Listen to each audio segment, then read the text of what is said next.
शादियां तो इंडिया में एक त्योहार की तरह होती हैं जो बहुत ही धूमधाम से मनाई जाती हैं। लेकिन क्या आपने कभी सोचा है कि क्यों इंडियन मैरिजेस फेल हो रही हैं? आज मैं आपको बताऊंगा 3 बड़े रीजंस जो इंडिया में डाइवोर्स रेट बढ़ने का कारण है, तो वीडियो को एंड तक जरूर देखना। नमस्कार दोस्तों, स्वागत है आपका impronews.com के YouTube चैनल पर। सबसे पहले नजर डालते हैं डाटा की तरफ। इंडिया का डाइवोर्स रेट सिर्फ 1.1% है, जो दुनिया के सबसे लो रेट्स में से एक है। लेकिन ये रेट हर साल बढ़ता जा रहा है। और अगर आप सोचते हैं कि डाइवोर्स सिर्फ अरेंज्ड मैरिजेस में होता है तो आप गलत हैं। संडे गार्डियन की एक रिपोर्ट के मुताबिक 50% डाइवोर्सेस लव मैरिजेस में होते हैं। ये कैसे और क्यों हो रहा है, चलिए समझते हैं 3 मेन रीजंस। सबसे पहला रीजन है अवेलेबिलिटी ऑफ ऑप्शंस। शादी के 7 फेरे याद है ना?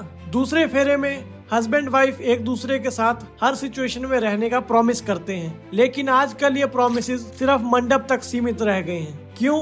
क्योंकि डेटिंग एप्स ने लोगों को अनलिमिटेड ऑप्शंस दे दिए हैं। पहले जब ऑप्शंस नहीं होते थे तो लोग अपने रिलेशनशिप को समझने और सुधारने की कोशिश करते थे, लेकिन आजकल लोग बस एक स्वाइप में नए रिलेशनशिप ढूंढ लेते हैं। स्टेटिस्टिकली देखा जाए, डेटिंग एप्स पे 12% लोग ऑलरेडी रिलेशनशिप में हैं और 30% लोग मैरिड हैं। ये मैरिड लोग अपने डिससेटिस्फाइड रिलेशनशिप्स के सोल्यूशन के लिए डेटिंग एप्स का यूज कर रहे हैं। दूसरा रीजन है रॉन्ग पार्टनर चूज करना। पहले शादियां मिडिलमैन के जरिए होती थी जो दोनों तरफ का बैकग्राउंड चेक करते थे, लेकिन आजकल लोग शादी करते हैं या तो शादी वेबसाइट्स के जरिए या सिर्फ फोमो की वजह से। सोशल मीडिया इन्फ्लुएंसर्स भी सिर्फ रिलेशनशिप के पॉजिटिव एस्पेक्ट्स दिखाते हैं। लोग उनको देखकर फॉल्स एक्सपेक्टेशंस बना लेते हैं। जैसे अगर एक इन्फ्लुएंसर अपने पार्टनर के लिए कोई गिफ्ट ला रहा है और आपका पार्टनर सिर्फ ऑफिस जा रहा है, तो आप कंपेयर करते हो और डिसअपॉइंट होते हो कि मेरा पार्टनर मुझे गिफ्ट्स क्यों नहीं देता।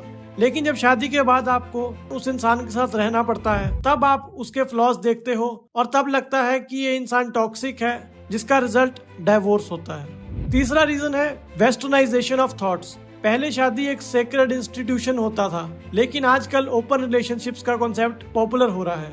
ओपन रिलेशनशिप्स का मतलब है कि आप एक इंसान से इमोशनली कनेक्टेड हो, लेकिन फिजिकली मल्टीपल पार्टनर्स के साथ हो। बॉलीवुड भी इस कल्चर को प्रमोट करता है।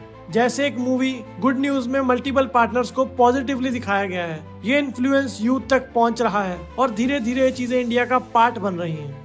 इंडियन कल्चर हमेशा से ही शादी को सैक्रेड मानती है, पर आजकल के ट्रेंड्स और इन्फ्लुएंसेस की वजह से डाइवोर्स केसेस बढ़ रहे हैं। इसलिए जरूरी है कि हम अपनी रूट्स को ना भूलें और शादी जैसे सेक्रेड बॉन्ड की वैल्यू समझें। आपको क्या लगता है, इंडियन मैरिजेस फेल होने के पीछे और क्या रीजंस हो सकते हैं? कमेंट्स में जरूर बताएं। अगर आपको ये वीडियो पसंद आई हो तो लाइक करें, शेयर करें और चैनल को सब्सक्राइब करना ना भूलें। इसी तरह की इंटरेस्टिंग इन्फॉर्मेशन के लिए विजिट करें हमारी वेबसाइट impronews.com।